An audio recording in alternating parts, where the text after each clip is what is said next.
And we're off. Hey everyone, and welcome to Chef AJ Live. I'm your host, Chef AJ, and this is where I introduce you to amazing people like you who are doing great things in the world that I think you should know about.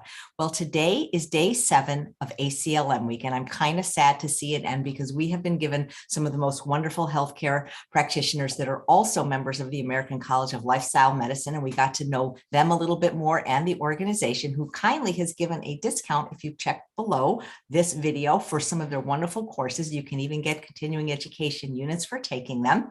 And to introduce our final guest for ACLM week, we have the Communications Director of the American College of Lifestyle Medicine, Alex Branch.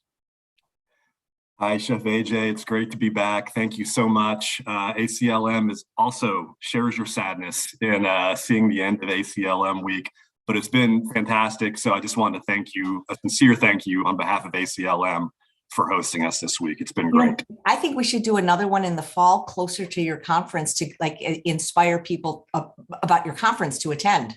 We like the way you think. That sounds great. Let's do it. So for the last guest, we are definitely quitting on a high note here. Today's guest is Koushik Reddy, an MD. Since 2007, Dr. Reddy has practiced medicine at the James A. Haley Veterans Administration Medical Center in Tampa, Florida, where he is Director of Interventional Cardiology. He has served as Assistant Program Director for the General Cardiology Fellowship at the VA Center, and he integrated lifestyle medicine and whole food, plant-based nutrition into its core curriculum. He also established a cardiology-based lifestyle clinic there. At the University of South Florida, he founded the Lifestyle Medicine Interest Group, and in 2019, he founded Plant-Based Lifestyle Movement, the Tampa area community-based nonprofit organization that is working to take the power of plant-based nutrition and lifestyle medicine to the grassroots level. Thank you. Welcome to the show. Thank you. Thank you, Alex, and thank you, Chef AJ, for having me. Appreciate the opportunity. Before this was a show or that I knew it was going to be a daily show, you were one of my first guests, and it's been close to 2 years since we've spoken. Yeah, just the very beginning days of the pandemic is when we spoke. I remember that day well. Yeah. Yeah. And since then, you've been up to great things. I mean, you've done a TED Talk. I listened to it. It was fabulous. Congratulations. Thank you. Thank you. Yeah, absolutely. Yeah. So, yeah, it's been last, I would say 6-7 years since what I call the opportunity to reinvent myself as a cardiologist and a physician, both in my personal and professional life. And then in 2017, coming across the American College of Lifestyle Medicine and being very closely involved. Just finished my term as the treasurer and the executive board member. It's been nothing but a true honor to serve in that capacity. Yeah. So yeah, a lot of personal gratification, professional gratification, and just learning through how much of what I do for a living is actually preventable at a population level. Right. And that's why we do what we do in the community. That's why I'm doing this presentation not as a federal employee or not as a representative of ACLM, but as a nonprofit that my wife and I founded, just to take this message to as many individuals as possible, because the data is fairly crystal clear that 80% of cardiovascular disease burden is preventable at a population level. And what saddens me is that even in the era of a global disastrous pandemic, such as COVID, for the calendar year 2020, and it's not going to be any different for 21, but data will be coming out soon, heart disease killed twice as many people as COVID did. Yeah, and that's what makes me ask the question, where is the personal outcry? Where is the public outcry? Where is the professional outcry? Where is the policy outcry? And this has been happening year after year for decades. So that's got to be very upsetting to know that. And people don't talk about the true pandemic, which is heart disease. Yes, in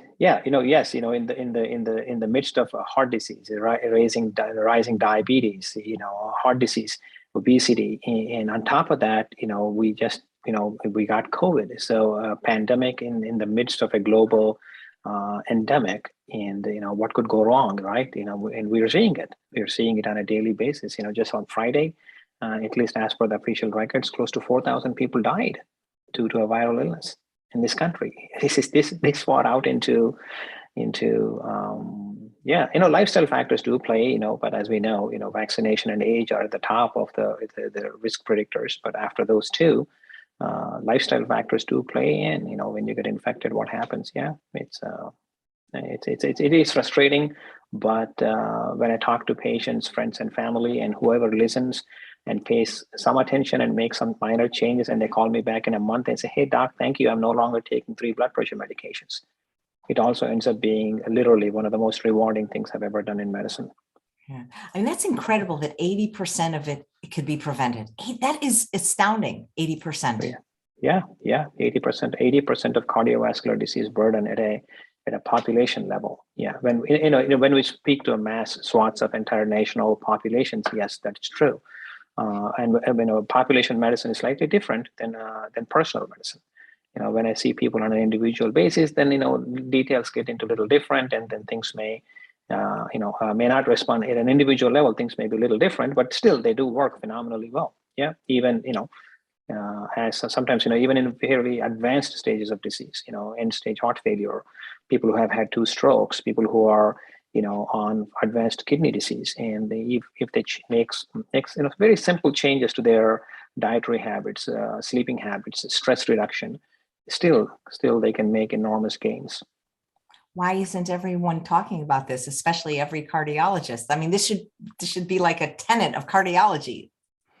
It is, if you really look at the literature, it is. So that's a great question. If it is, for example, we talk about nutrition a lot, and I talk about nutrition a lot. You talk about nutrition a lot. ACLM talks about nutrition a lot. American College of Cardiology talks about nutrition a lot. So much so that all of our guidelines, 2019 American College of Cardiology guidelines, 2020, actually 21 into 22, European Society of Cardiology guidelines pretty much gave all plant-based nutrition and other pillars of lifestyle medicine a class 1 indication, meaning that as of today, these have the highest scientific evidence to put them into practice. But why is it not happening when rubber hits the road, right? So, and I'll give you a classic example as to why it doesn't happen, especially in this country. So physicians in America are paid by a metric called RVUs. Right, RVUs is a standardized metric. How I do X amount of work. X amount of work is attached to X amount of financial compensation, and then you do it.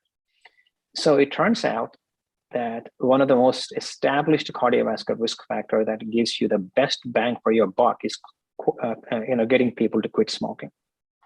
Right, and getting somebody to quit smoking is hard work. It takes a lot of time, a lot of effort, and a multidisciplinary approach. Psychologists, behavioral modification people, physicians, and other team members. And at the end of the day, it doesn't pay much. It doesn't pay much in the sense that, and that person, let's say, doesn't quit smoking. 10 years, 15 years go by, and then our person comes to me with daily chest pain. And I take that patient for an elective outpatient. It's not even an emergency. The person is not coming to me with a heart attack. It's a completely different story. The person is now coming, 10 years have gone by, and we made multiple attempts to get the person to quit smoking, failed, right? I use the word failed, not to blame the patient, but systems failed. And the patient shows up with ongoing chest pain on a daily basis. And I do a heart catheterization and put in a single stent. That procedure is valued at 45 to 47-fold higher than smoking cessation counseling. If you look at the pure RVU numbers. So yes, despite there being, impressive data, but we are part of a system where we perfected the art of rewarding ourselves for what is actually wrong with ourselves as a system.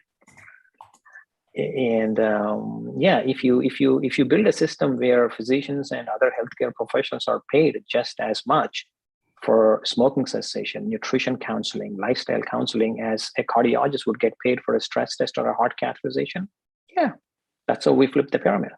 Yeah. In a capitalistic society, that's how you flip the pyramid. But the forces that it takes to get there, somebody got to try, and all that I can say is that I'm doing my part, you're doing your part, and many of us in ACLM and other areas of medicine, we are doing our part, and with the hope that we will see some change. Well, I had Dr. Dexter Sherney on, a former past president of ACLM, and he said that's basically his job, is to figure out how to do what you're talking about. Yeah. So it's how to incentivize these very simple inexpensive things, because what we are doing now, trust me, look, there's always going to be a room for someone like myself, because there's always going to be people who are going to need coronary interventions. There are always going to be people who are going to have heart attacks. But we need to flip the pyramid. We really, literally have to. If we truly, live up to that ideal of calling ourselves a health care system, we have to care for health, not just focus on managing disease. Yeah, because that's what we do. Yeah, that's what we do. So much so, some of my, recent lectures, I started, challenging the medical community, including myself, have the letters MD next to my name merely now mean manager of disease. Because that's what we do. Because, as fascinating as the science is, that me adding a third blood pressure medication, me adding, increasing the dose of insulin, yes, they do work, but it turns out, but that is not maintaining health. That is still managing disease, because a majority of type 2 diabetes, the majority of quote unquote essential hypertension is preventable.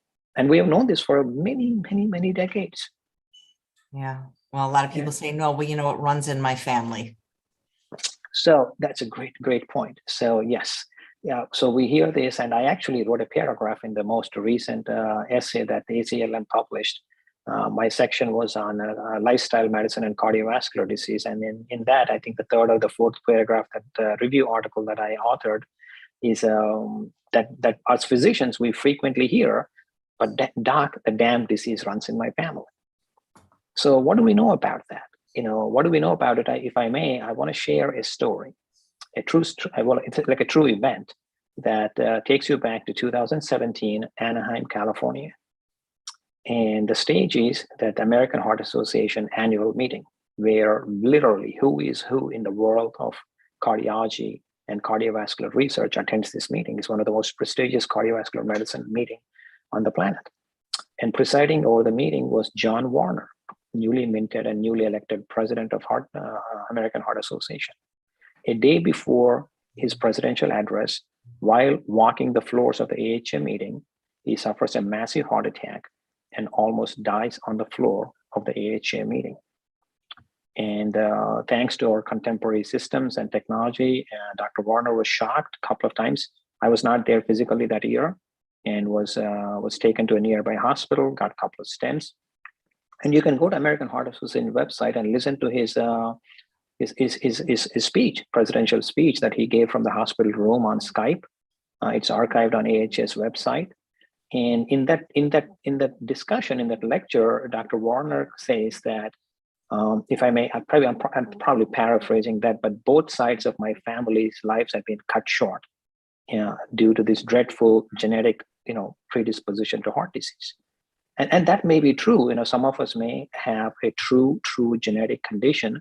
But what we also know from fairly established data from multiple genetic biobanks, both in the US, England, and in Europe, and not much from Asia quite yet, that even in the setting of a genetic risk, meaning that most of the cardiovascular risk and most of the common chronic disease risk is not due to one single gene that's causing a havoc. It's usually multiple genes over a course of a lifetime, negatively influencing and manifesting as a disease. And turns out to be true that even in the setting of a high genetic risk, which now can be actually quantified, we can actually get a polygenic risk scores. And then it's not like you get a score and go on a pill, right? And the message would be still the same, that even in the setting of a high genetic risk, if you live even a moderately healthy lifestyle, the risk of actually having an event such as a stroke or a heart attack can go down as much by 50 to 65%, even in the setting of a high genetic risk. So again, a kind of a long-winded answer to that question, if the disease does run in our families, guess what, folks? We have an opportunity that is written in pencil. We have an opportunity to rewrite it, not by some genetic modification, by some fancy technique, by simple things, not choosing to use any tobacco products, right? Trying to maintain, as close to an ideal body weight as possible, eating a unprocessed plant predominant diet. That's why I'm clear. I'm not even saying 100% vegan, 100% plant-based diet, a plant predominant diet, which is supported by every single medical organization on the planet, cardiovascular and other. And walking a little bit, 20 to 30-minute walking. We just got a paper published 2 days ago, right? Men and women ages 40 to 85, if they choose in America to walk for just 10 minutes, for every 10-minute increase in activity, we can save up to close to 110,000 lives a year. So those simple things can rewrite your genetic expression. So much for diseases running in our family. Yeah. Yeah. Who's that cardiologist says, no, the disease doesn't run it. The problem is that nobody runs in your family. Yeah, I heard that. I've used that line a few times, but I don't know where it comes from. Yeah, but I've used that line. I would love to know who the original source is that from. And I've used that in a few lectures myself. Yeah. It's pretty cool.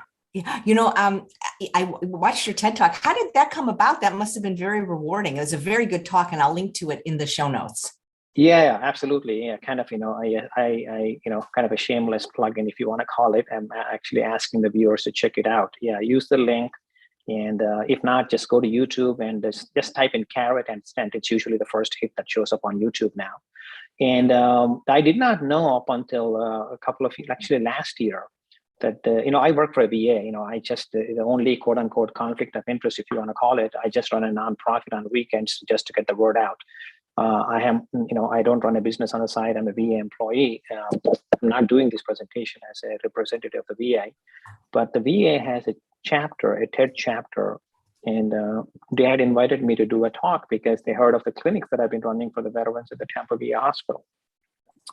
So the original plan was to, for me to go to DC, and they have a TED studio and do a live presentation in front of a TED audience. But for obvious reasons, due to COVID, we had to record it at the Tampa VA. We have a little studio downstairs in the basement. So we did it, and it was released internally for the entire VA system across the country sometime in October of last year. And then the curators reached out and said, hey, look, your message is uniquely different. And we're working with the national and international TED chapters to actually have it released outside the VA. And that took some type of I don't know what happened in the back end. I just don't. I was not involved with that. But somehow it got approved, and they notified me early, actually on January 5th is when it just became public to outside the US VA system. Yeah, again, it's a very simple 15-minute, what I think is a heartfelt, passionate communication to just the community at large, is to, don't meet me at the cath lab. Yeah. Don't meet me at the cardiac cath lab. Yeah. It was great. I did post the link both in the chat and the show notes, and you looked very nice. And were you nervous at all giving the TED Talk? No. It's, something, generally, public speaking, believe it or not, growing up until med school, English was my third language. It still is. But public speaking is something that kind of came fairly natural to me. I, never felt nervous about standing in front of people or camera and talking about stuff that I'm comfortable talking about. Right. I love, one of the things you said in the TED Talk was that the quality of your life and the quantity of your life cannot be separated. Yes. So I asked that question literally, every Friday, Chef AJ, every Friday, when I talk to a group of veterans, the first question I ask them is that very simple question: why do you want to be healthy? And we take about 4 or 5 minutes and have them answer each one of them, because these are all virtual classes, just to get a feel for, and then if I were to take that question to anybody on the planet, regardless nationality, ethnicity, race, culture, creed, religion, all of our answers are going to be identical, from a core value point of view as to why humans want to be healthy. And those two reasons are, we all want to be healthy because of quality of life, right? And as to what quality of life is very different for each one of us, right? For somebody, quality of life may be able to get up and walk after, suffering severe diabetic neuropathy or a recent accident. Or for another person, we actually have a patient on our clinic right now. At 65, he the reason he said he came to the clinic to join our program is for his 65th birthday, he wants to run a full ultra marathon, not a regular marathon. He wants to run a full ultra marathon. So to him, that's quality of life. Who am I to decide what quality of life is for each person is, right? And then the second reason we want to be healthy is the quantity of life, or longevity, right? Because up until recently, just 100 years ago, 2-3 generations ago, average person in this country died at age 45. Now we live to be 80 as an average, and we see frequently people fairly functioning, driving to cardiology appointments at age 90, 92. But unfortunately, during those years, while living longer, we are also dying longer. And what I mean by dying longer is that, yes, like I said in my TED discussion or TED talk, is yes, I am alive, but I'm not able to get up and go for a walk because of severe, pain in my leg because of vascular disease, or I just recently got amputated, or I'm not at the Christmas, dinner with my family because I recently had a stroke because of many years of uncontrolled blood pressure, and now I'm paralyzed and on a feeding tube and a breathing tube. But guess what? I'm alive. So it turns out if you add all those years of being alive, but not living the quality that we want to live, how much life is an average American losing due to lack of quality? And that amounts to 23.6 years. Just think about it, a quarter of a century. And when the number sounds crazy, that can't be true, right? Just look around. We know we have family members who are going through this. We have friends who are going through this. We have neighbors who are going through this. And if you're in medicine, we certainly know an entire list of patients who are going through this on a daily basis.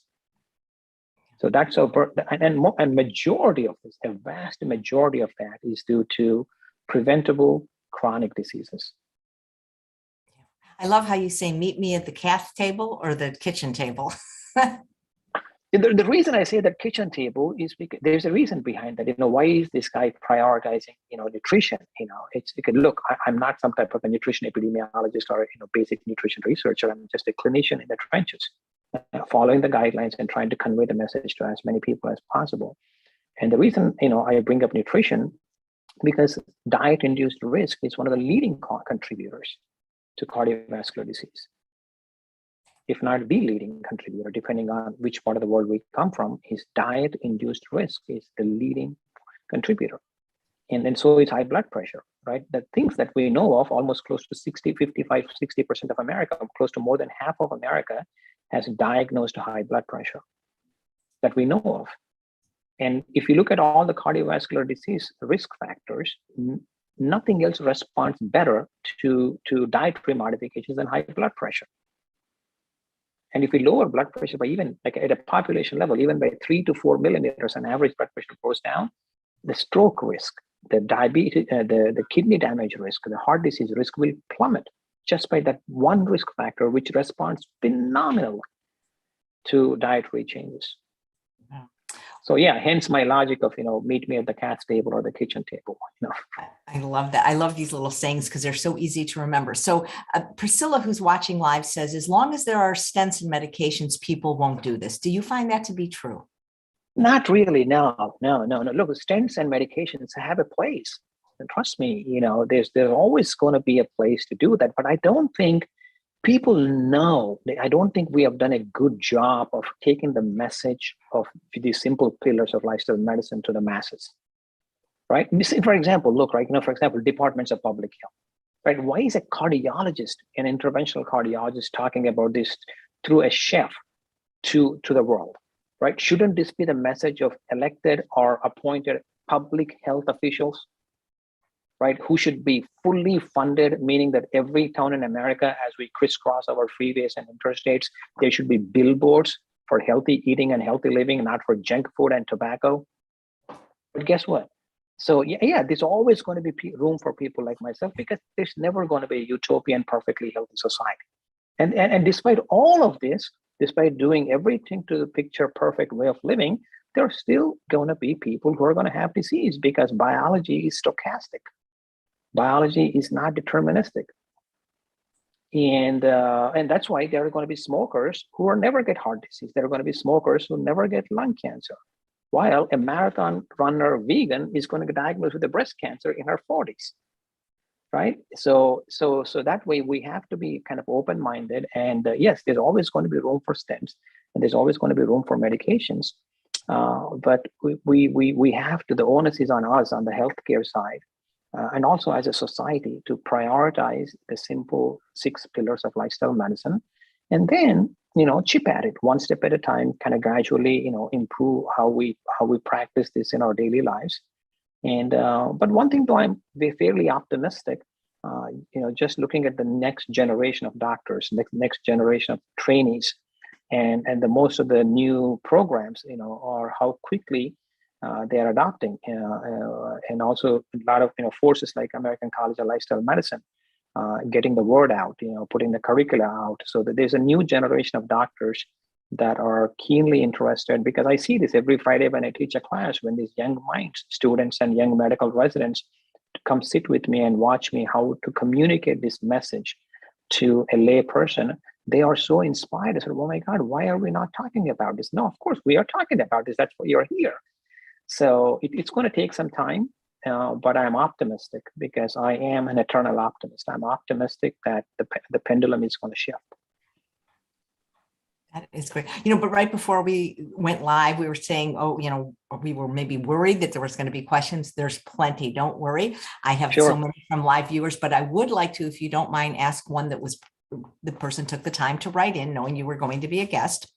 And it is from Melinda. And she says, could you please ask Dr. Reddy about PAC, premature atrial contractions? I'm 58 years old and I have PACs and a family history of heart disease. My doctor says it's not something to worry about. I'm whole food plant-based and want to do anything I can to keep my heart healthy. Should I seek other doctors' opinions? Yes, so that's So the PACs are a type of arrhythmias that come from the top chambers of the heart. And, they're fairly common in people with pre-existing lung disease. They're fairly common in people with pre-existing high blood pressure. Most of us have an extra heartbeat or two. If you hook me up to a monitor and watch me for a few days or a couple of weeks, I am going to have a certain amount of extra heartbeats. That is just the way the human heart is wired.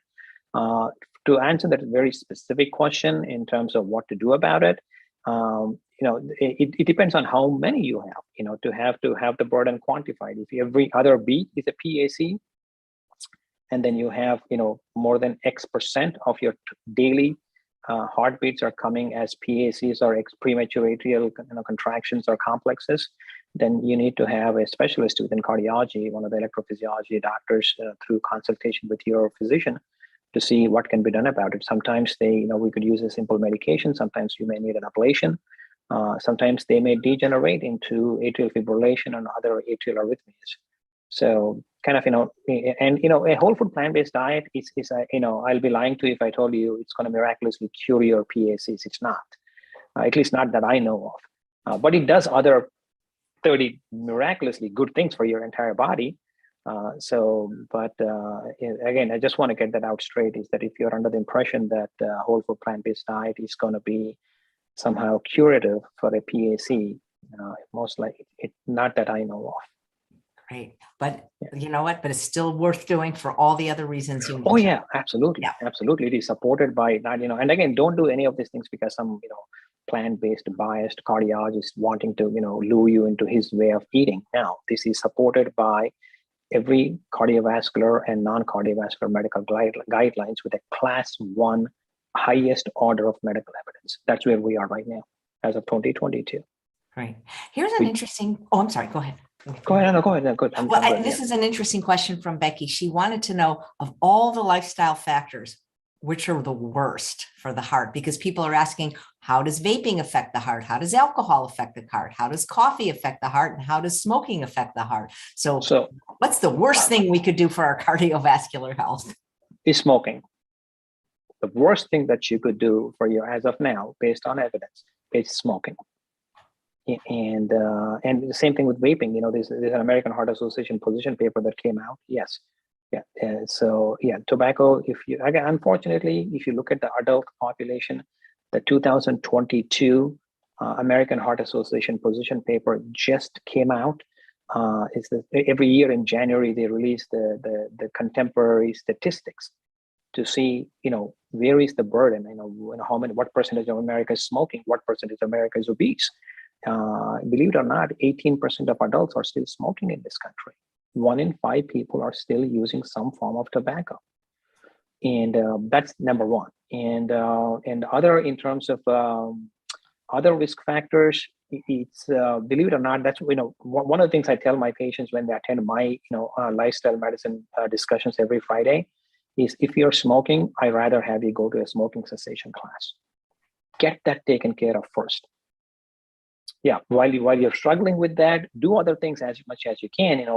Try to eat healthy, go for a walk, but use all of your resources, time and effort and energy to get you to quit smoking. And if you don't quit smoking, it's just not going to work. And that's how bad it is. Yeah. I understand if people already smoke, it can be difficult to quit. But what I don't get is how are they still getting new smokers? And this is what I don't understand, why anybody would now start. Because the information is there. I mean, it's still, I guess it still appeals to a lot of younger folks. The kids are still smoking, and we still sell it inside of, quote unquote pharmacies in America, right? Something that is listed as a group 1 carcinogen, and where the risk of, that we know from epidemiological data, the risk from smoking, it's like 900-fold higher. And yet we make it available to public. The next question, if I remember correctly, the part of the question was about alcohol. And as I've always said, if you drink alcohol, drink it for 25, 30 other reasons that you come up with. In terms of you already invested in too many bottles and they're sitting in your cellar, or you love the company of your family, you love the company of your friends, or it is festivities or what have you. But please don't drink thinking that alcohol is good for your heart. Right? And some of you may know this, just last week, the World Heart Federation came out in collaboration with the World Health Organization that no amount of alcohol is safe for cardiac health. Nice. And it will, this is, but if you drink for, if you drink for whatever reasons that you come up with, but please do yourself a favor, don't drink thinking that alcohol is good for you. Because even the smallest amounts of very modest amount of alcohol increase the risk of atrial fibrillation. We have fairly clear data on this, right? And then the problem with that is that defining something at a population level, drink in moderation. How do you define moderation? An honest question. When was the last time any one of us actually drank using an actual measurement?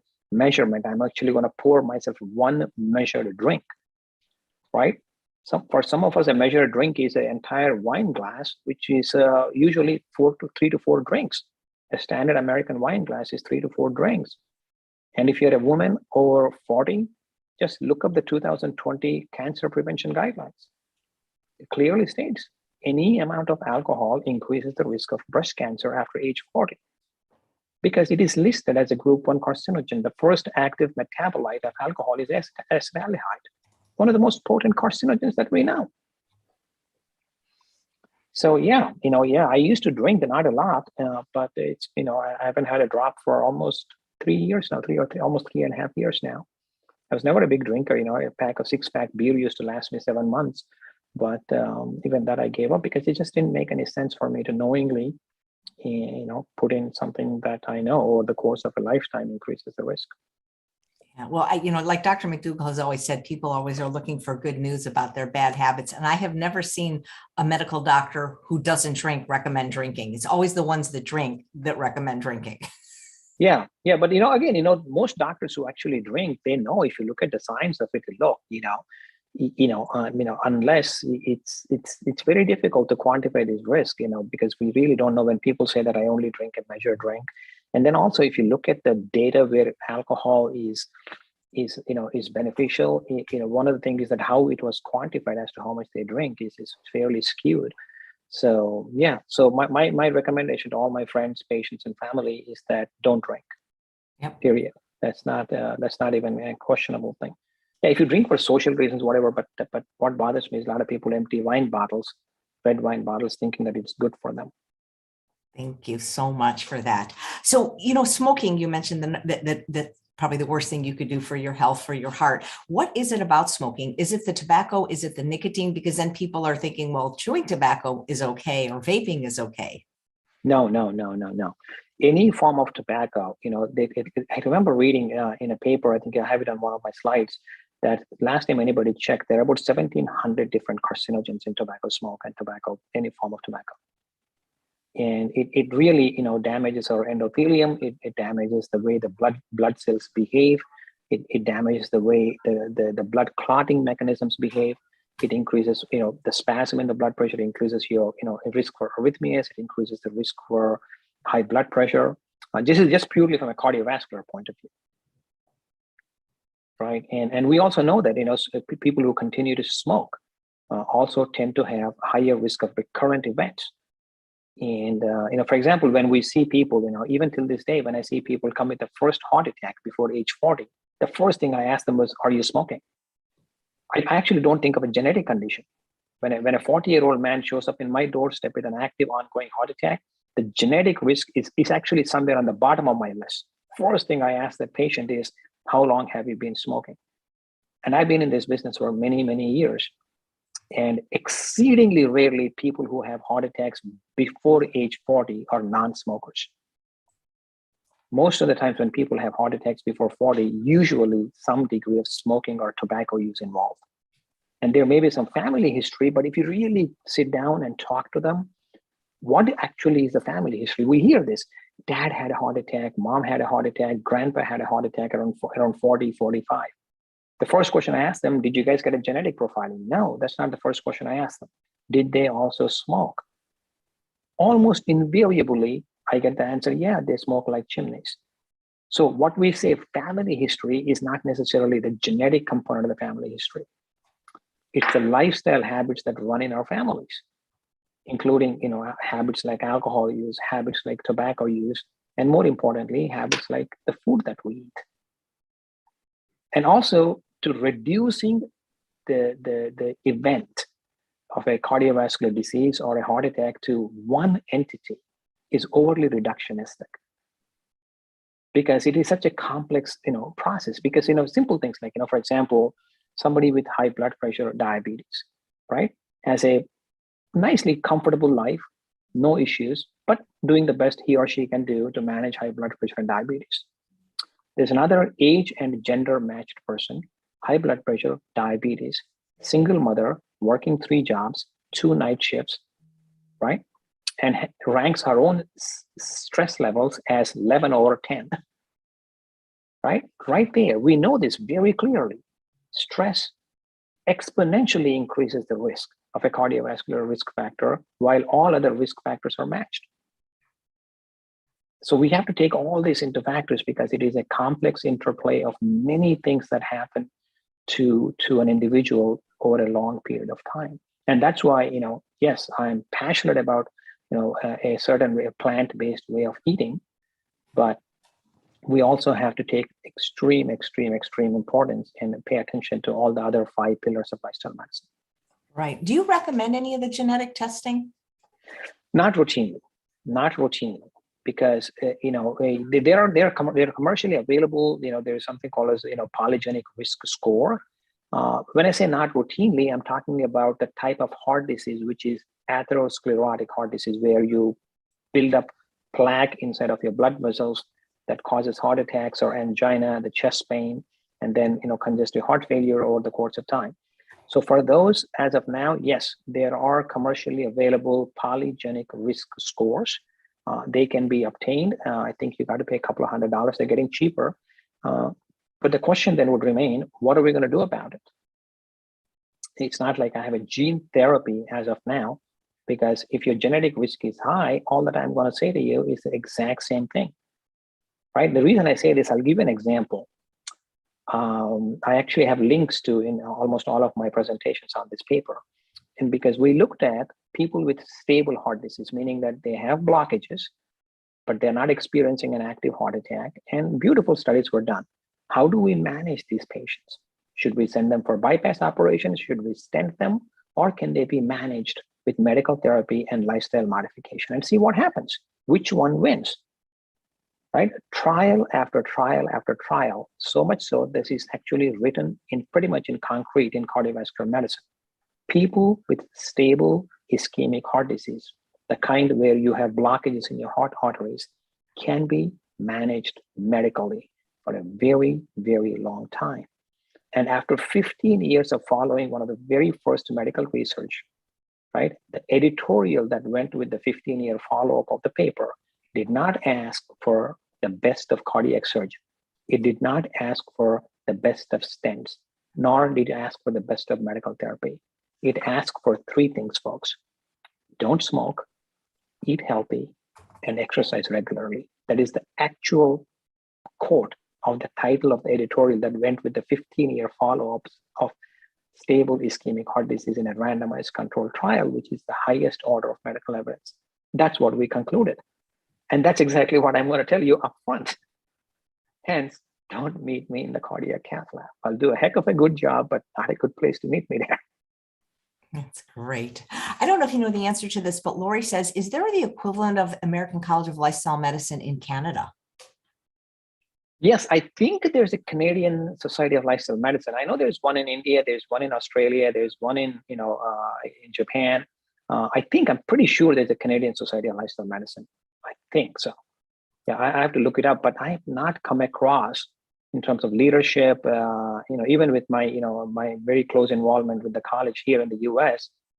I have to look this up because usually if I know somebody from the college, because I know people from few other international societies of lifestyle medicine outside the U.S., but Canadian, just look. I'm going to have to look it up, but I'm pretty sure there is one. Yeah. Right, because I did a couple of weeks now with the Indian College of Lifestyle Medicine, and I'm going to be doing the Australian one as well. So any country that has one, let me know, and we'll give them a week too. Absolutely. Indian Society of Lifestyle Medicine is interesting. In 2017, I was attending my first American College of Lifestyle Medicine. I had no idea what this organization is all about. I go there, and I say, well, a lot of these principles that we talk in the 6 pillars of lifestyle medicine, people in India have been talking about this for centuries. And then we just bunch of us got together, and then there was already a talk in India. A few leaders have already established Indian Society of Lifestyle Medicine, and we said, let's put some fire under this. And in 2018. I was fortunate to be a keynote speaker with Dr. Dean Ornish, and we did that present in 2018. And as recently as the 2021, I spoke at Indian Society of Lifestyle Medicine. Yeah, the Australian Society of Lifestyle Medicine is also pretty fairly established. They do a heck of a good job there. I believe Japan has a very active lifestyle medicine society at their national level. Yeah, it'll be nice to have other international organizations also come share their experiences and what's happening in their part of the world. And I did one a week for the UK as well, because they have one as well. UK is big. UK is a lot of phenomenal people in the UK, and I'm good friends with a couple of them. Yeah, they're doing some amazing work up there. I'm Googling, and it looks like there is a Canadian Academy of Lifestyle Medicine. So I just don't have that information, but thanks for the question. So Sadie, who's watching live, asks, is smoking marijuana as risky as smoking tobacco for heart health? Yeah, that off the top of my head, I don't have the data to say how bad it is, but I would tell people, look, if you have any risk for heart disease, try not to inhale smoke into your lungs, because but most of the American Heart Association statement is, we will never say it's beneficial to your heart. Smoking marijuana is not beneficial to your heart.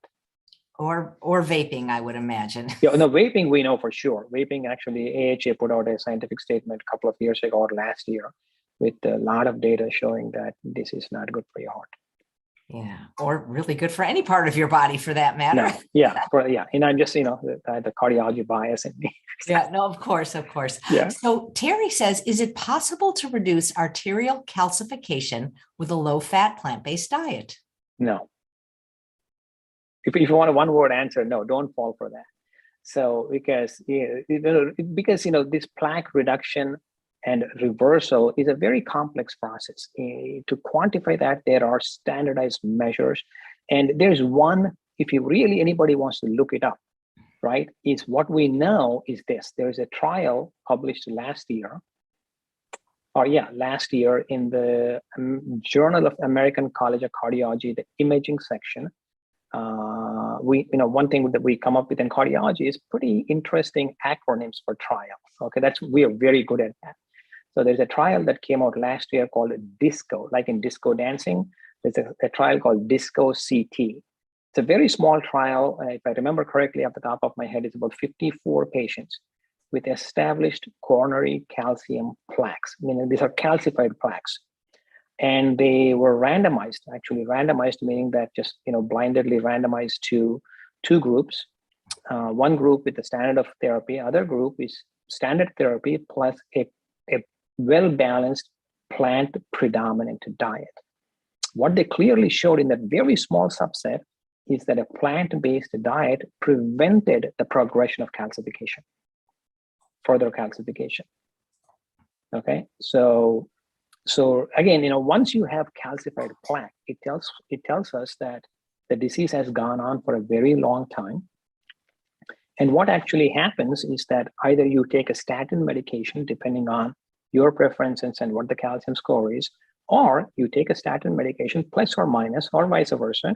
You go on 100% the healthiest possible way of eating, and you repeat a CT scan after 1 year. Don't be surprised if the calcium score looks higher. And then you're freaking out. I'm doing everything right. Why is my calcium score going up? It's because the compared to the calcified tissue, the surrounding area got healthier. The non-calcified plaque has not progressed. So in relation to what had happened, the calcified segment looks a lot worse. And that's why guidelines tell us calcium scoring is a once in a lifetime measurement. Please do not go wasting your money on repeating calcium scores and exposing yourself to unnecessary radiation. Consult with your doctor, and majority of the time, your doctor will be able to quantify your 10-year risk and a lifetime risk based on simple, what we call pooled cohort equations. And there are some exceptions to it, and those equations are not, foolproof. But if there is a need, and the calcium score is now gotten up in the guidelines, I use it very frequently, and it tells us, what the risk is, and then we tailor treatment and lifestyle based on it, and that's it. There's no need to repeat it. Yeah. So is calcification the same as atherosclerosis? Because there's a question, can atherosclerosis be reversed or just halted with healthy plant-based eating? Yeah, so I would not use the word reversal. I would not use the word reversal because, yes, we have data from Dr. Ornish, we have data from a series of, close to 200 cases that Dr. Esselstyn has shown us.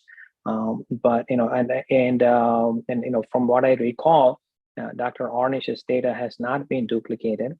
And also how we quantify now the plaque burden. They are very fixed, in terms of intravascular ultrasound, in terms of other further advanced imaging. There are very specific criteria for reversal. And also reversal, to me, the way I look at my patients is that just a reversal of a coronary plaque actually gives them a false hope. And that's why what I focus on is preventing actual cardiovascular events. Let's not focus on what the picture shows in your coronaries. Let's focus on how to prevent you ever having a heart attack, how to prevent you ever having a stroke, how to prevent you ever having a kidney damage. So for that, we have phenomenal data on a plant-based diet.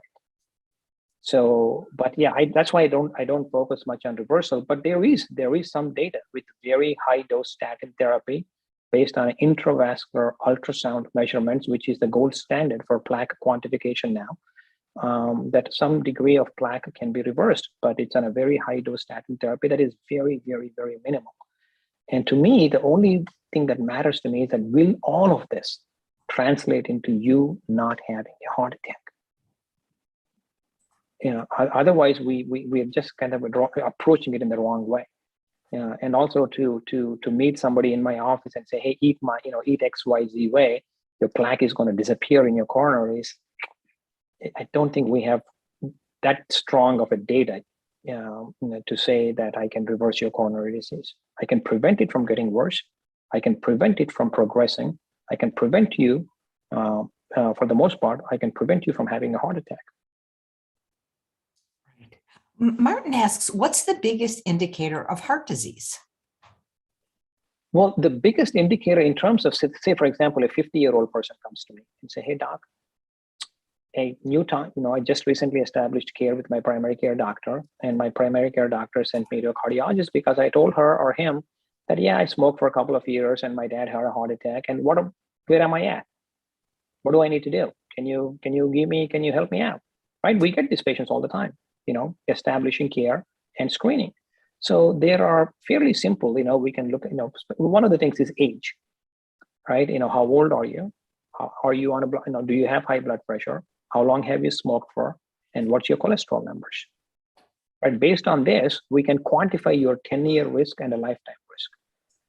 So of all these things, all of them play a factor, because if you play with those calculators, if you move each one of them, believe it or not, the one that gets you the worst score is your age, right? Because it's a one-way street, right? But as you age, the key is not to accumulate other risk factors, because age is a one-way street. But blood pressure, you can potentially prevent it from happening. But even if it happens, you can potentially prevent it from normalizing without the need for blood pressure medications.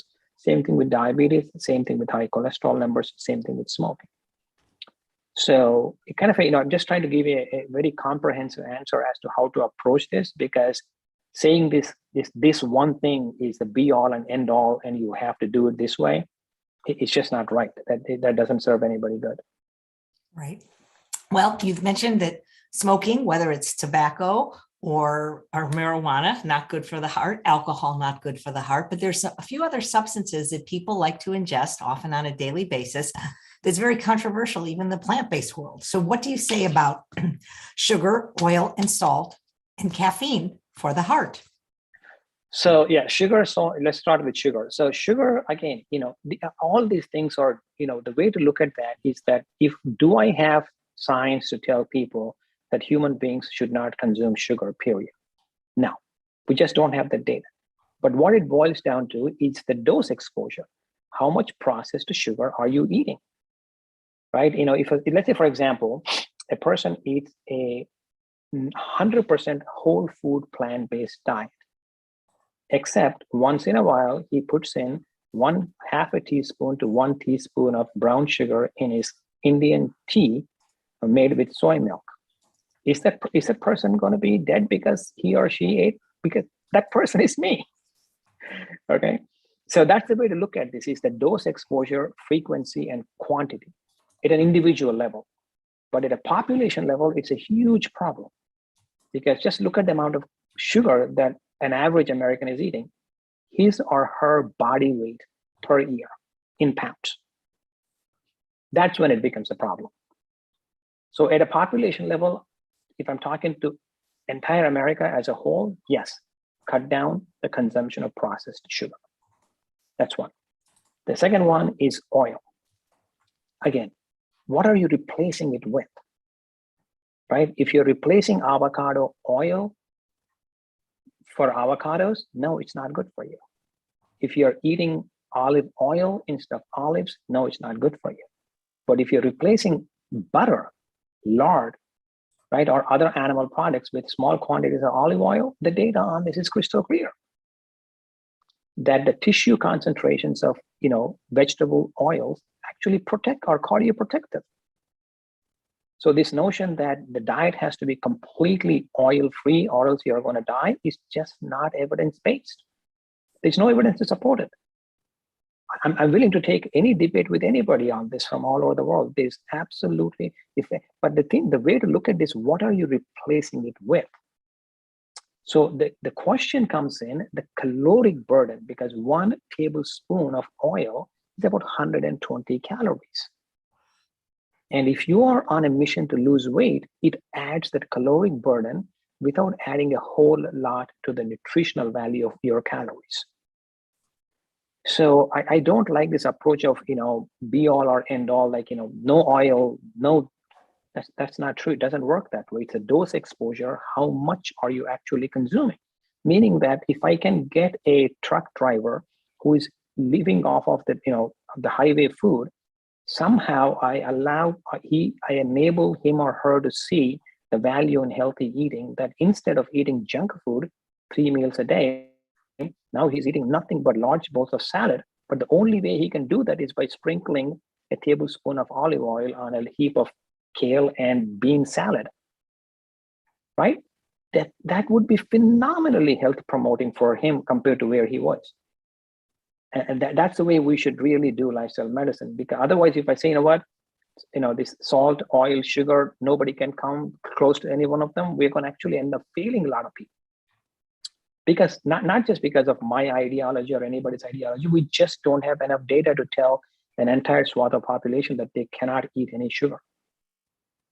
The next one is salt. So salt is a very interesting thing. So I'm just going to throw a trivia out first. Right? There used to be a time where salt controlled the global economy. Like oil is a huge commodity that controls a good chunk of the global economy. Salt used to be a commodity that controlled planetary economy up until Roman Empire. So much so, Roman soldiers were paid in bags of salt. That's where the word salary comes from, salarium for Latin for salt. Because people used salt to preserve food. Right? Up until we invented refrigeration, how did people store food? By pickling everything, right? That's where this abundance of salt. But if you look at pre-industrialization or pre-agriculture revolution, about 10 to 11,000 years ago, humans, on an average, ancestral humans consumed maybe about 400 to 500 milligrams of salt a day. That too, not salt, sodium from dietary. You're eating tubers, wild berries, there is some sodium in it. But now, an average person in this country is consuming about 4 to 5 grams. And that's where it becomes a problem, right? And and also we know from DASH trial and many other trials that if you lower your salt intake, the blood pressure drops significantly. So, if you limit your salt to, 500 to 1,000 milligrams a day, that you cook this nice big pot of lentil soup with 6 vegetables and you're topping it up with nice herbs and you want to sprinkle a little bit of salt, in a bigger scheme of things, like most people are eating in this country, you will be healthier than 90% of people. So you have to be very careful, with oils. Yeah. So personally, in my life, yes, occasionally I use a half a teaspoon of brown sugar in my tea. A lot of times I put homemade date syrup in my tea, not the sugar. And this morning we ran out of the date syrup, so I put half a teaspoon of brown sugar. But that's probably the only half a spoon of brown sugar that I'm going to eat for the week or for the month sometimes, and that kind of stuff. So yes. So again, kind of a long-winded answer, but I just want to be practical about this. Because otherwise, just these hard and fast rules that nobody can eat oil, salt, and sugar to be healthy, we just don't have data. Data in the outcomes data. Yes, do we have mechanistic data? Sometimes shows that this, oil consumption increases your, vascular inflammation. Yes, but that has to translate into clinical outcomes. And when we look at clinical outcomes, people who replace animal fat with olive oil or with vegetable oils, their health actually gets significantly better. So it's always what you're replacing it with. Well, and also, wouldn't you say it's like you say, the poison is in the dose? Yeah, it's in the dose, and also the complexity of food, because nobody goes and eats oil, right? Nobody goes and just eats salt. We eat food. So that's an extremely important component, is to look at the totality of what we call, not when I say we, I'm talking about the true nutrition scientists who do a lot of bench and basic and clinical research, the concept of food matrix, right? I'll give you an example. What do I mean by food matrix, right? See, for example, you listen to a discussion like this, or you read a book, or you watch a documentary, or New Year just came along, and you say, what, I want to clean up my diet. I want to change a bunch of things. But the minute we think about diet, right? Correct me if I'm wrong, right? Anyone, Chef, AJ, yourself, or anyone in the audience, the minute we think of diet, we are already thinking about carbohydrates, proteins, and fats. Agree? Right? We think of, what type of carbohydrates I'm going to eat. I got to keep a track of my carbs. I keep a track of my, what is it? But reality, though, is when was the last time any one of us went shopping and said to ourselves, today I'm going to buy 8 fats, 6 carbs, and 9 proteins? Does anybody think of food that way? Does anybody shop for food that way? Has anybody ever seen a fat aisle at a grocery store in your town? I've seen a bacon aisle. I've seen a bacon aisle. Yes. Yeah, that's what I'm saying. So, but that bacon has a bunch of complex food matrix. That's the word I want to get. So food is a complex matrix, and how we consume it makes a difference, because salt is in everything, protein is in everything, junk is in everything. So that's why what we promote through our practice, through our all national organizations, including American College of Lifestyle Medicine, is the concept of a whole food plant-based diet. Doesn't necessarily mean that every processed food is bad for us, right? Most of us, to who are in the circles of plant-based nutrition, also we are very busy consuming soy milk, right? But it's also true that soy milk is one of the most processed foods there is, right? So the complexity of how the food exists and how we consume it makes a difference. But in general, processed foods that are rich in saturated fat, that are rich in trans fats, which luckily is not a major issue in America because the laws have changed around it, that are rich in animal fats, that are rich in saturated fat, and they're rich in refined carbohydrates and ultra processed sugars. Those in a complex matrix of those foods, especially foods that are rich in refined carbohydrates, refined sugars, and saturated fat, which is most of the sweets and the junk food that we eat in this country. Right, while 60% of America is burdened with high blood pressure, a slice of bread continues to be one of the most common sources of excessive salt. Right, so that's the way to look at it, is to look at the totality of the food matrix and how frequently and how much of it are you consuming. At the bottom of the day is, one of the things I really love is, Dr. Furman gets a phenomenal credit from me for coming up with that equation.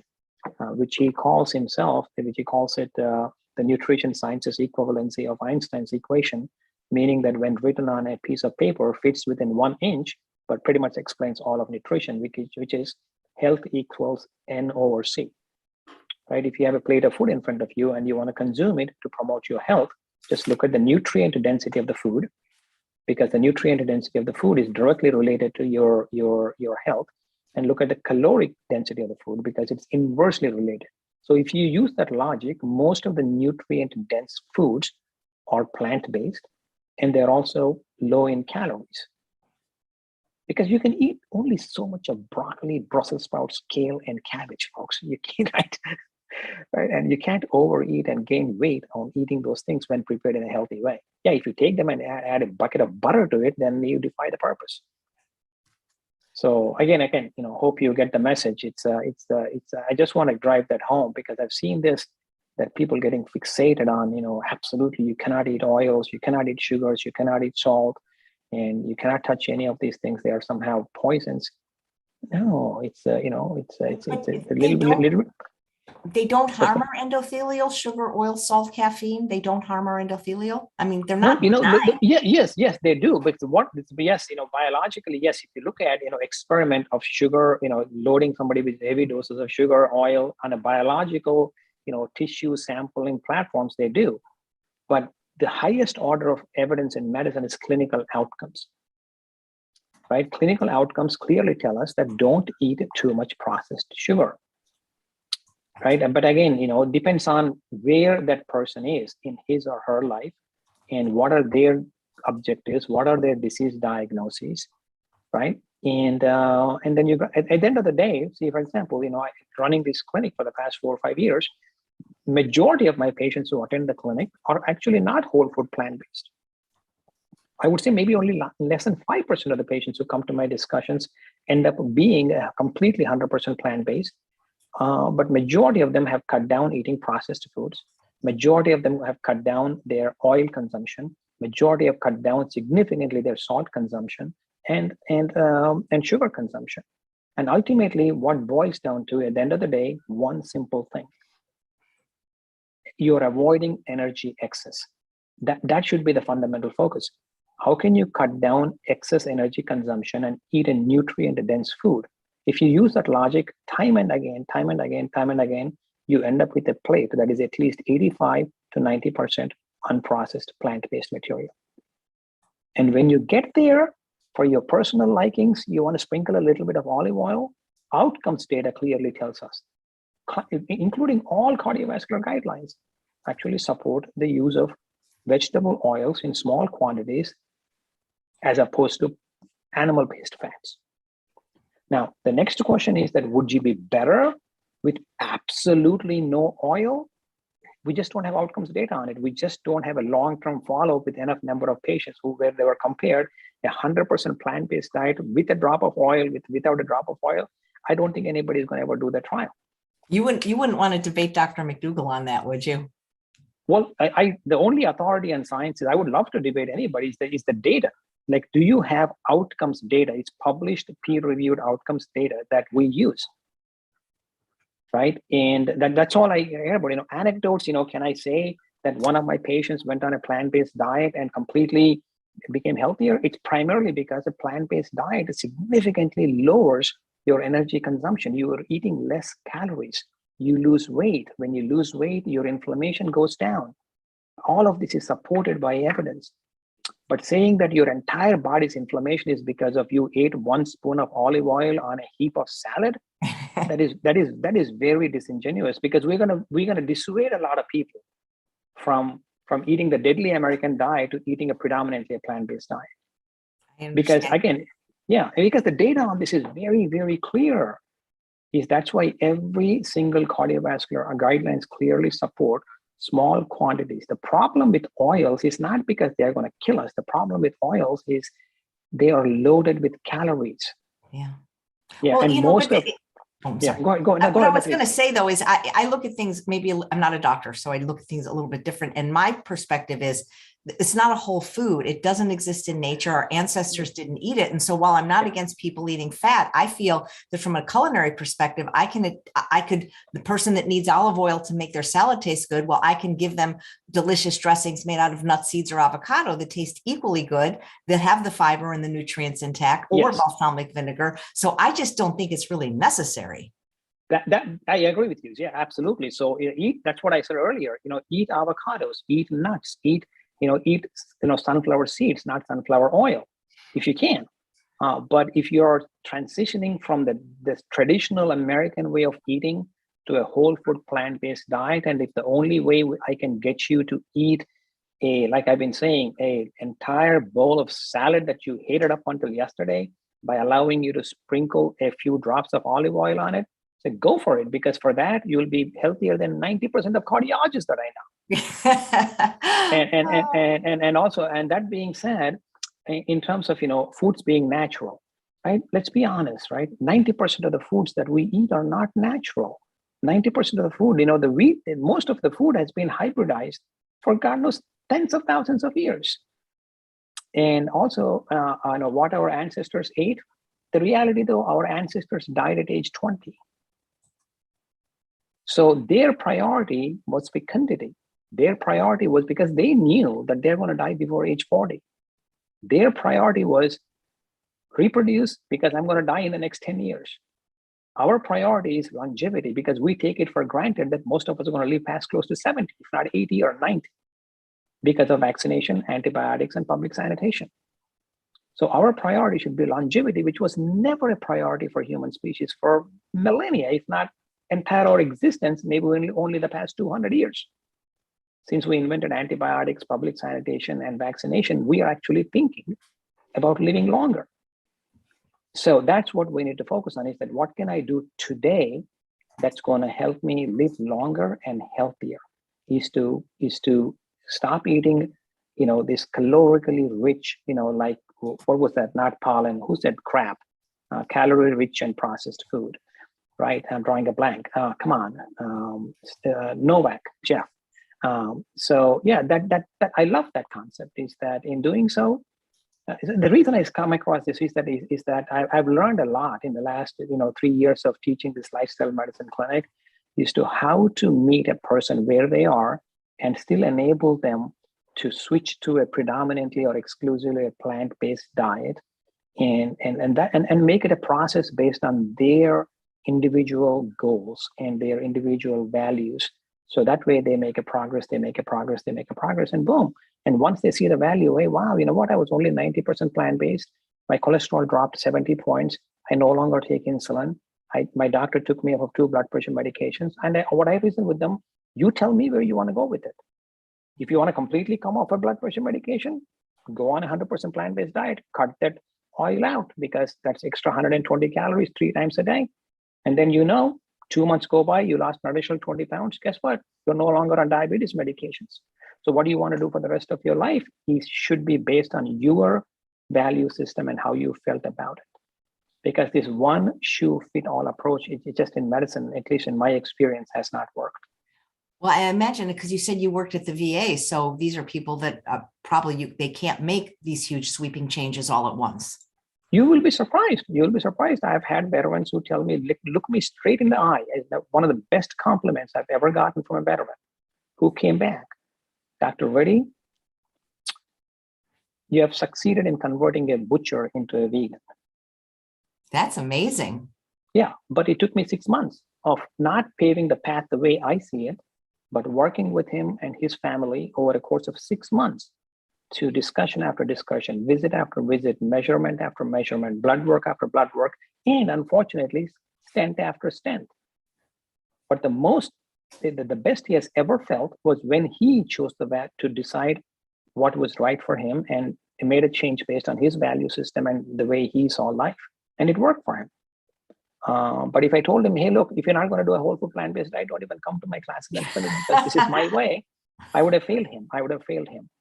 So because that approach of this fear in the community of that if you're plant-based, you absolutely cannot eat a drop of oil. Yes, ideally, yeah, we rarely eat oil in our household. Rarely, if ever.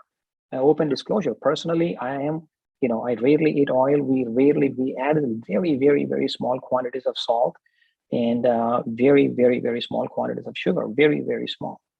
But to say that that everybody has to stop salt, oil, and sugar, there's not enough data to say that. Yeah. Do you do that motivational interviewing with your patients that I hear a lot of the ACLM doctors talk about?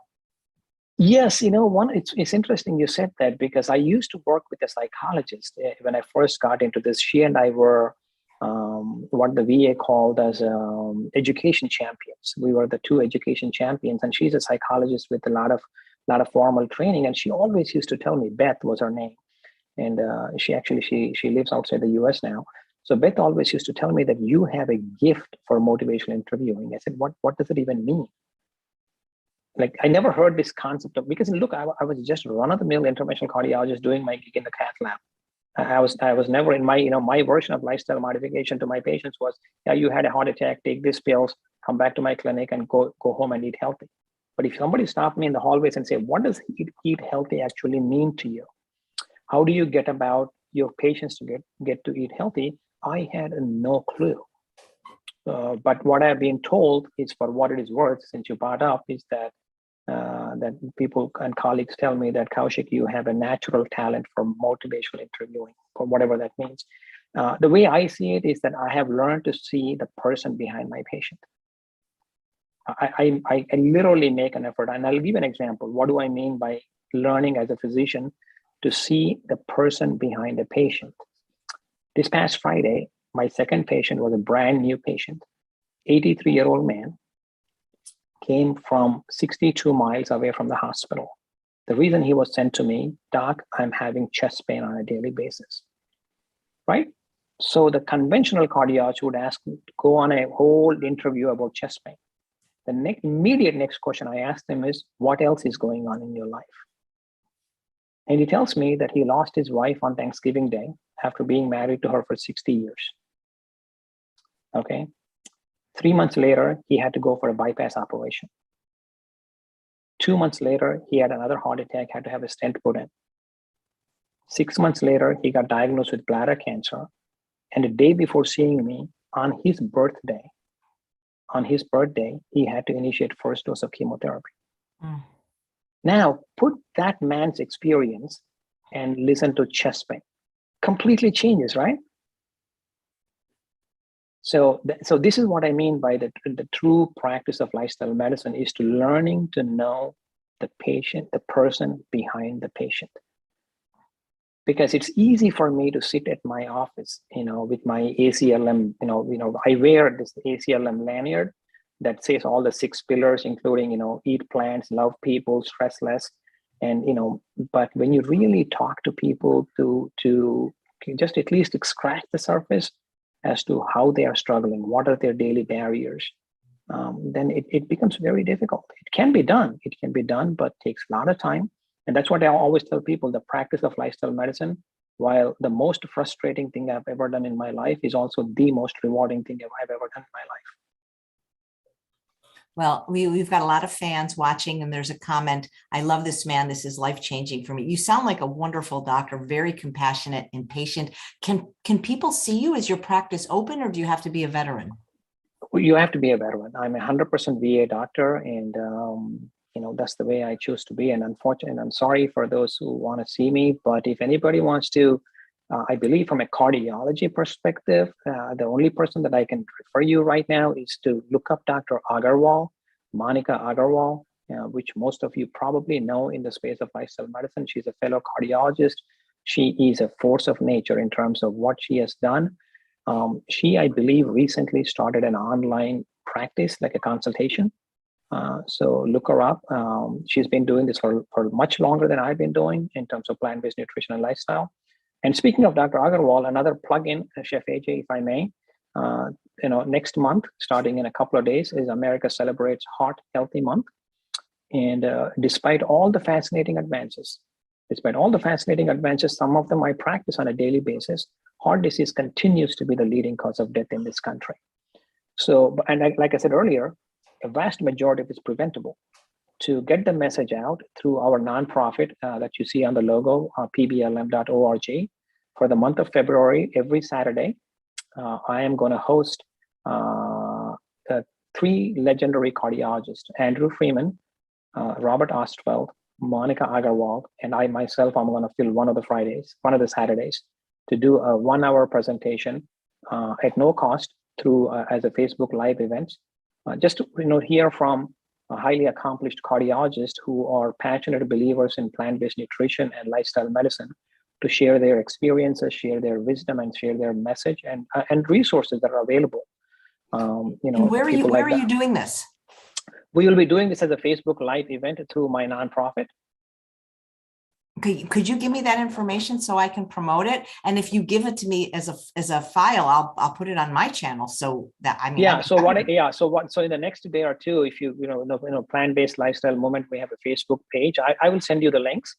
We're going to be kicking off with Dr. Robert Ostfeld, who is pretty much a big name.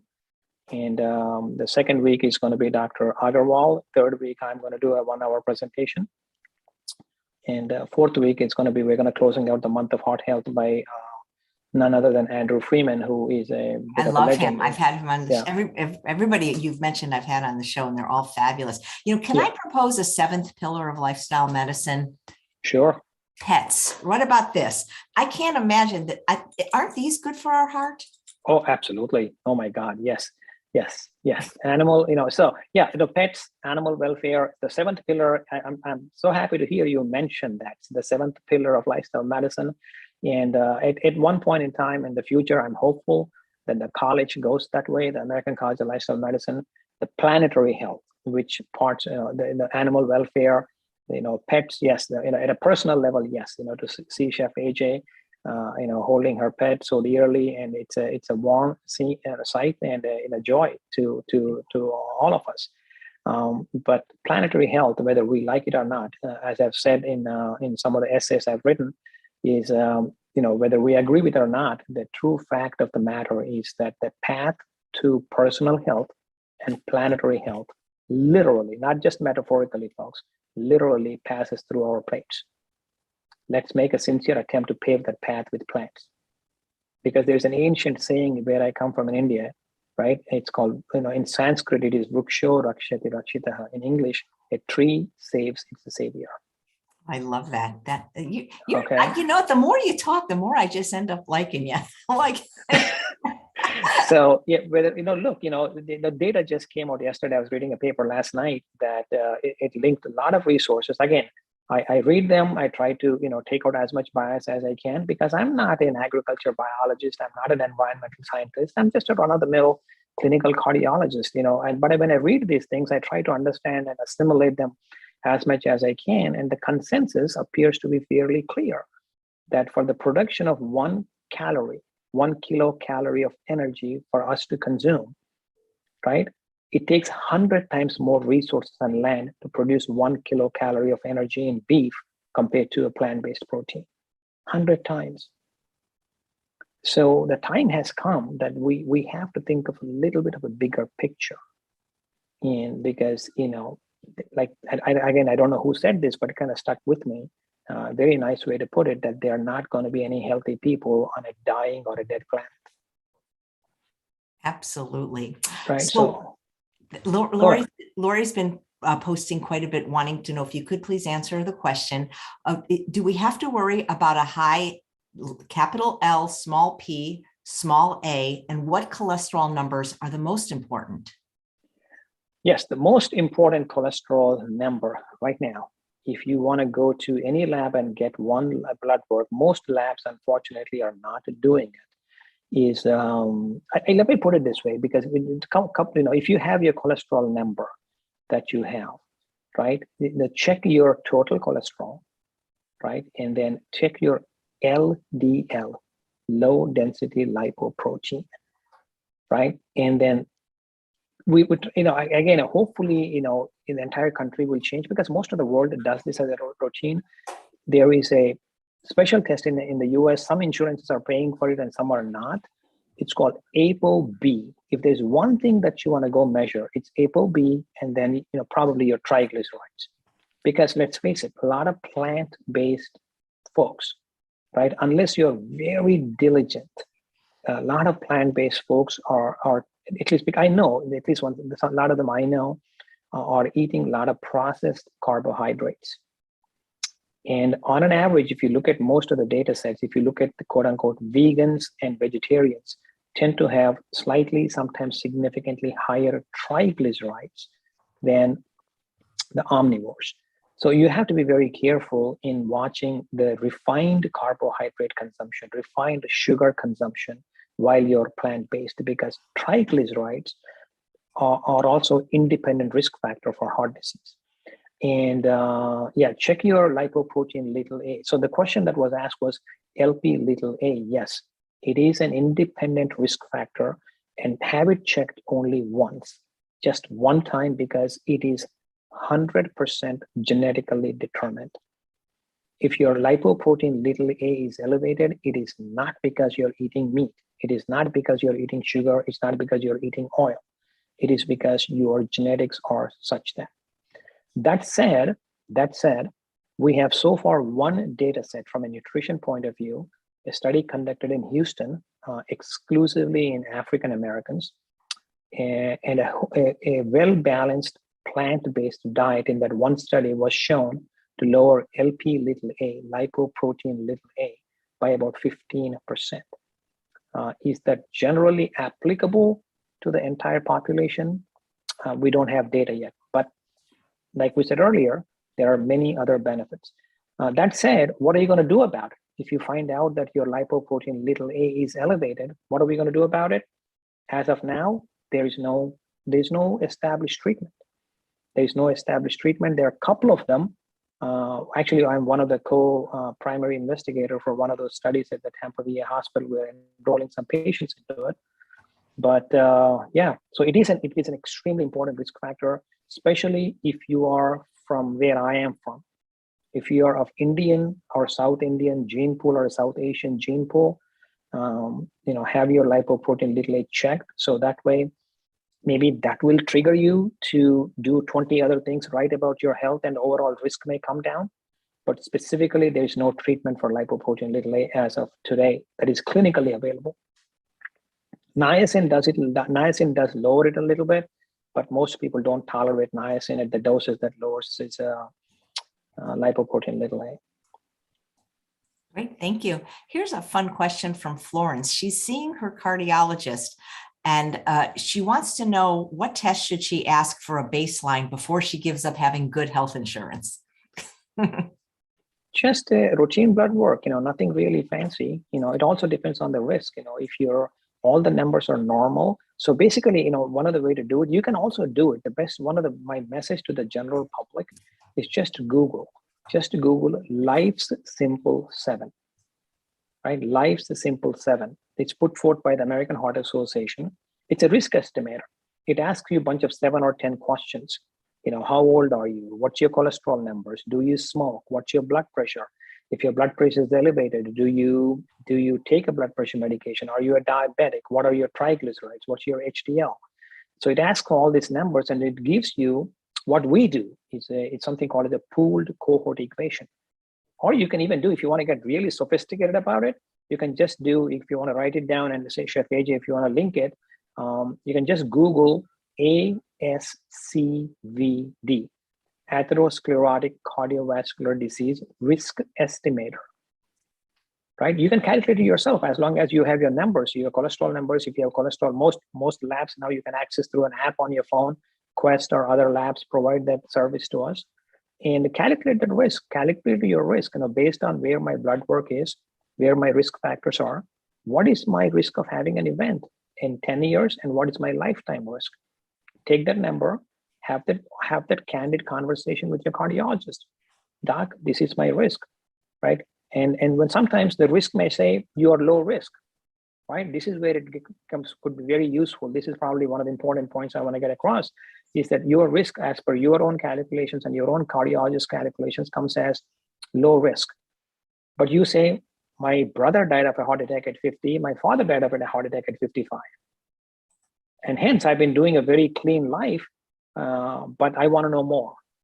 I want to know more. And that's where coronary CT calcium score comes in very handy, because it is what we call a risk enhancer, meaning that in low risk individuals, but we hear something very suspicious and concerning, that a first degree relative having an event at a premature age, or some other risk factor that, oh wow, you know what, I got to look a little deeper. So now we have it's a fairly quick test and just a one-time test. And if that test shows that your calcium score is 100 or higher, yeah, you start taking that statin regardless of what your cholesterol numbers are, because you already have the plaque formation, not just any plaque, a calcified plaque that probably took 15, 20 years to get there. And the key, why do I suggest taking a statin, is because we don't want you to die of a heart attack from the plaque rupture. Because you're doing everything else already, right? You're already eating healthy, you're not smoking. So. Yeah. Right, thank you. Jerry's asking, what about red yeast rice to lower cholesterol? And a few people are saying, what if your cholesterol is high, but you're on a vegan diet, like someone's saying it's 270, but they're on a vegan diet? Then have your conversation, vegan diet, again, I want to be very careful when you say a vegan diet. You'll be surprised. I actually had a patient who went on a vegan diet, but started eating this vegan alternative, meats that have loaded coconut oil, right? And coconut oil has a lot of saturated fat. And he came back with cholesterol numbers through the roof. And he started thinking, how the heck is this possible? I'm on a vegan diet. I said, look, vegan is not a diet. Vegan is a larger philosophy. Vegan is a larger life philosophy, and diet is only a small component of it. Right? I'm all wholeheartedly in support of everything that is vegan philosophy. But when we say vegan diet, it only tells us what I don't eat, right? If somebody meets me, hey, this Dr.Reddy guy, for whatever his crazy madness, he's a vegan. Well, the only message that gives across is that he does not eat. But when it comes to your health, the thing that actually matters is what we are actually putting it in. Meaning that I can say I'm a vegan, and when you put me on the spot, what are you actually eating? Oh, I eat all these loads of bagels with the vegan cream cheese for breakfast. Then I eat a bunch of, vegan sandwiches with French fries, and I wash them down with Coca-Cola for lunch. And then I eat a big chunk of vegan pizza for dinner. Yes, it is serving your ideal, and I respect you for that more than anything else, of, freeing animals from cruelty. But what is it doing to you? Because there's beautiful work on this actually done by Dr. Satija and her colleagues, clearly showed that a processed, unhealthy, plant-based diet could be equally or slightly more detrimental than consuming some small quantities of animal food along with large quantities of plant-based diets. So yes, if your cholesterol numbers are still in the 270 range while you're on a vegan diet, one of two things are happening. Is that one, knowingly or unknowingly, you're somehow consuming some more than the amount of saturated fat that you need, or you have a heterozygous genetic variant to have familial hypercholesterolemia. So please have this checked with your doctor. Extremely important. Don't sit on this. Great. Thank you so much. Here's a question on pericarditis from Jasmine. My mom has pericarditis secondary to COVID. Does diet help in any way with this problem? No. Pericarditis is a heart sits in a sac. Just literally, it sits in a sac. A very thin layer, 2 layers actually. One is almost adherent to the heart. It sticks to the heart. You can't even separate it. And the other layer is like it's almost like an envelope, like 2 layers, and the heart sits in it. It helps the heart lubricate, with every beat for a lifetime. So a lot of things can cause pericarditis, basically a fancy medical term for inflammation involving the sac that the heart sits in. And the most common one being, in fact, viral infections. COVID is no exception, but the diet is not going to do anything with it. That's good to know. Thanks. Janet says, if someone has chronic health problems, what is the best exercise for the heart, and what are the best plant-based foods for the heart? So the best exercise for the heart is that exercise that you love doing. Whatever you can do consistently, that's the beauty. That's the beauty of it, is that even people who do something 10 minutes, as to what you do that for 10 minutes is something you have to enjoy doing it. There's no point in going to the gym being yelled at by a trainer and you hate going there, right? So whatever activity that you can do, like I tell my patients, whatever you can move. So for some of you, it's swimming, some of you, it's walking, some of you, running, some of you, single,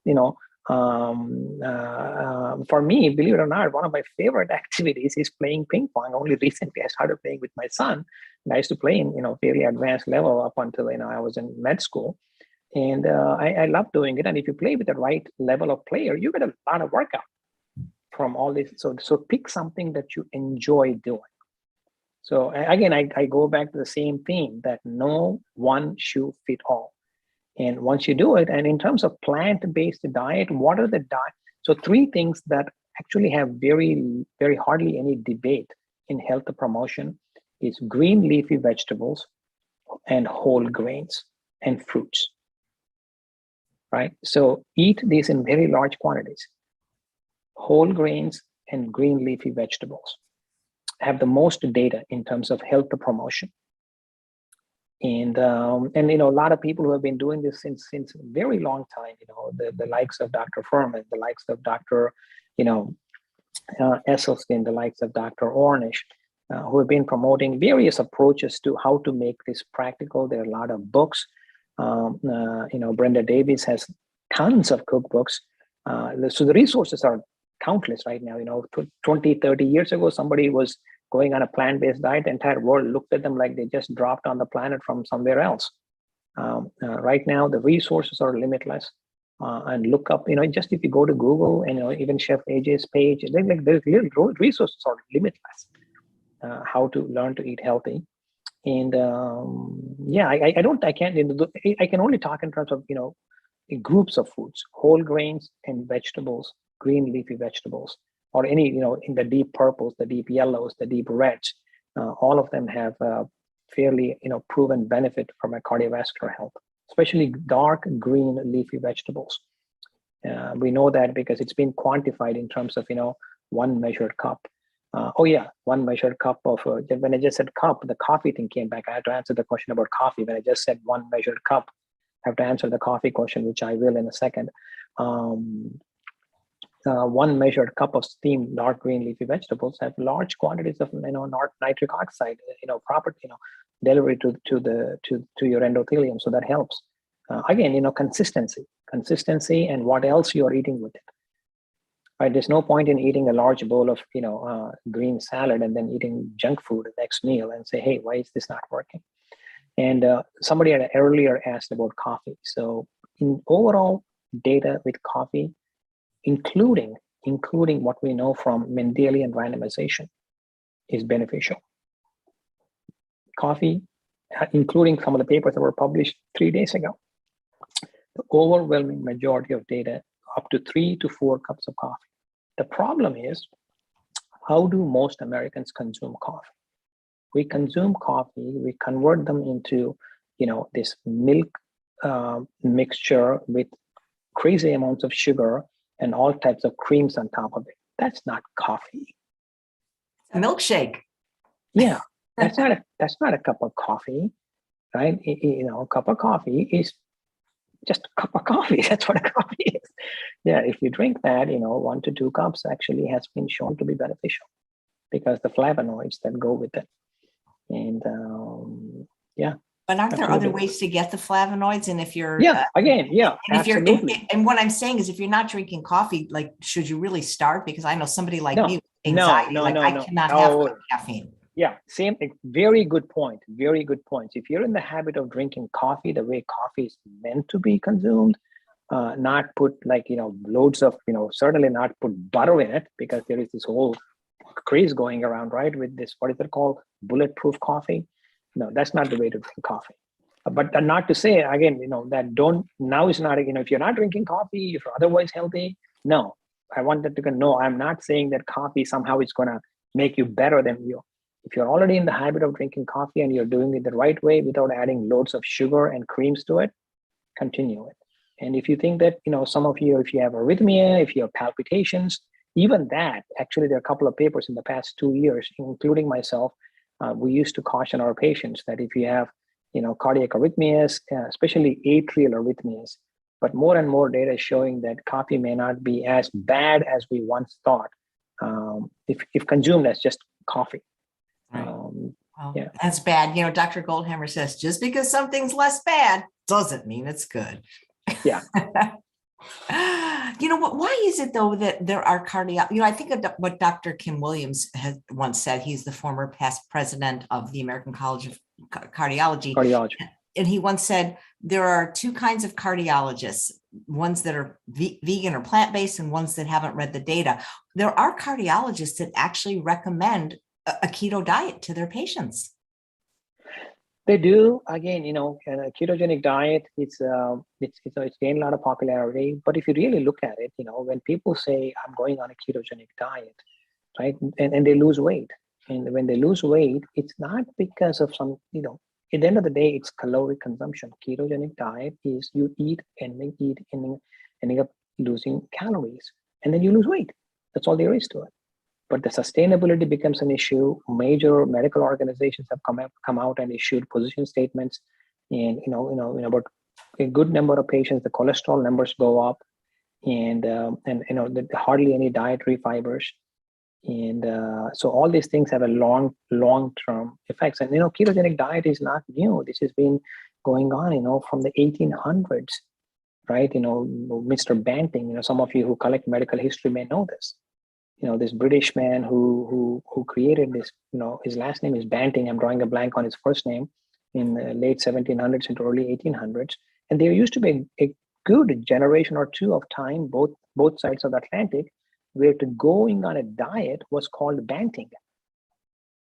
Like banting became, an adjective. I'm banting meant that I'm on a diet, and that diet was a ketogenic diet.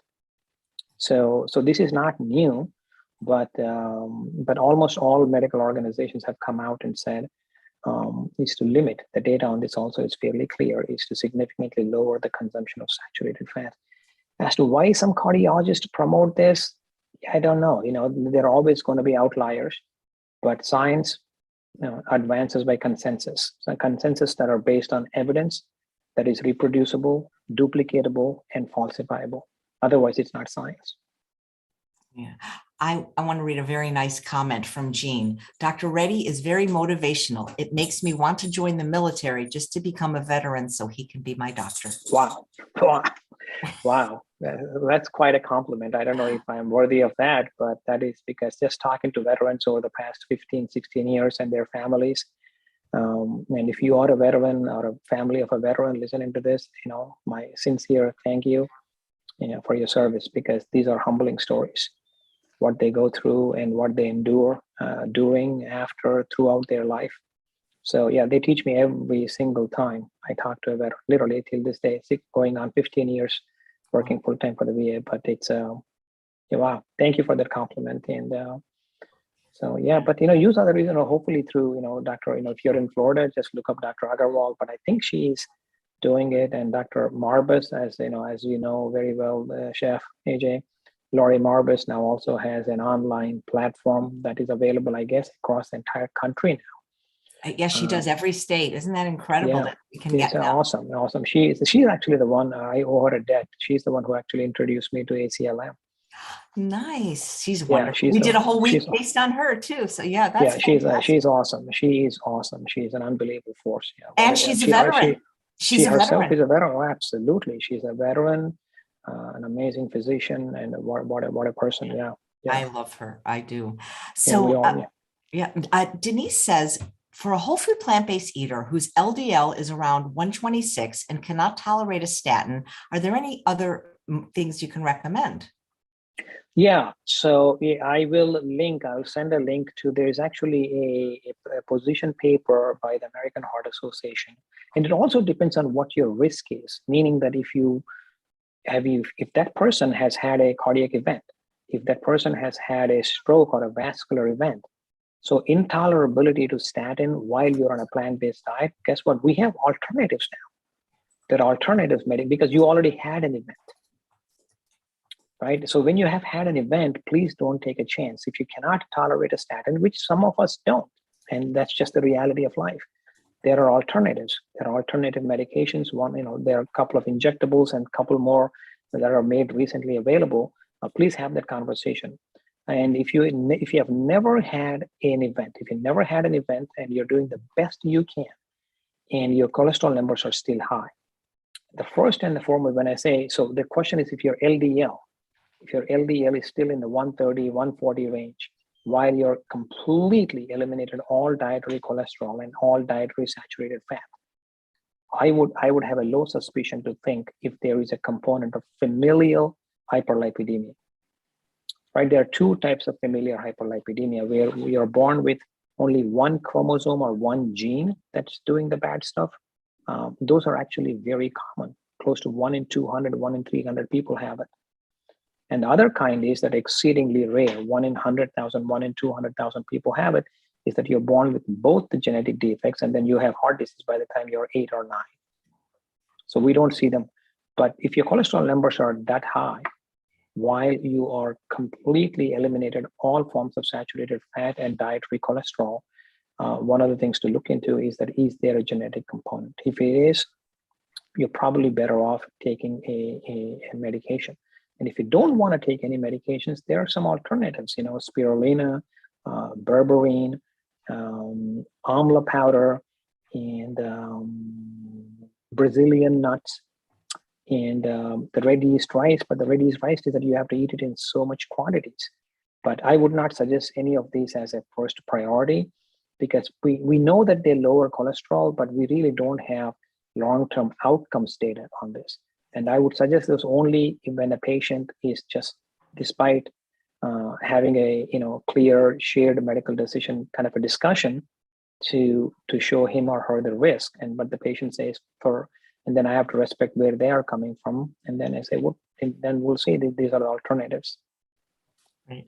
Nikki says, I'm following a plant-based diet, but my triglycerides are 222. Can I lower it without meds?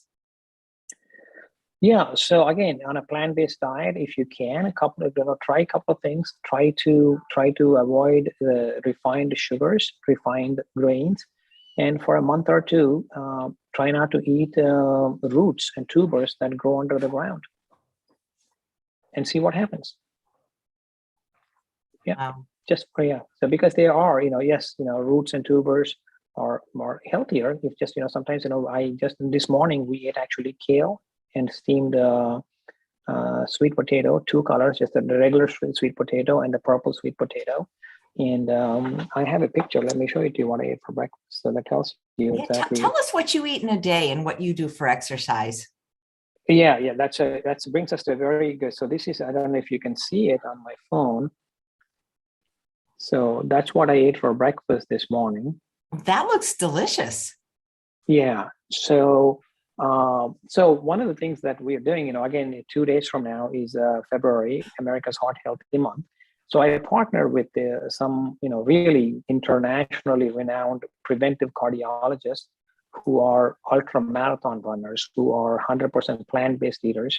So I some of them I know personally, some of them I know only through social media. So I reached out to them about a week ago. Hey, ladies and gentlemen, can we do something really fun for the month of February to get the word out and show the world of cardiology what are we eating? So starting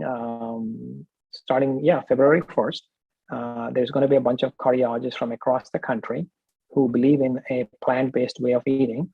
We will be posting our pictures for breakfast, lunch, and dinner every single day on Twitter. And mine, I will post on Facebook, mine.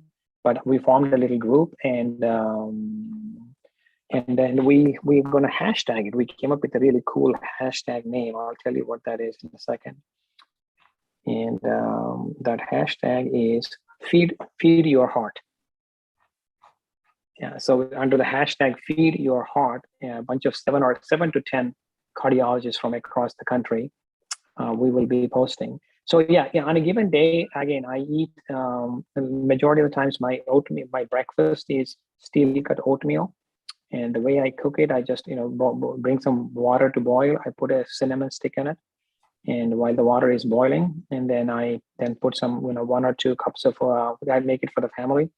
And then when the oatmeal is cooked, I put a cup or 2, usually a cup of soy milk. The soy milk that we get is we get this from Walmart, the long shelf life boxes. Because the reason I buy it is because its ingredients is soy and water.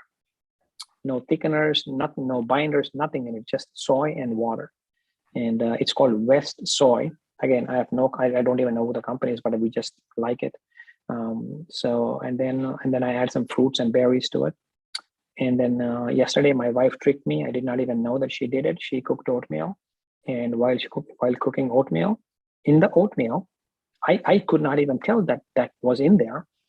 She tells me after we all ate that, she put a cup of textured vegetable protein, TVP.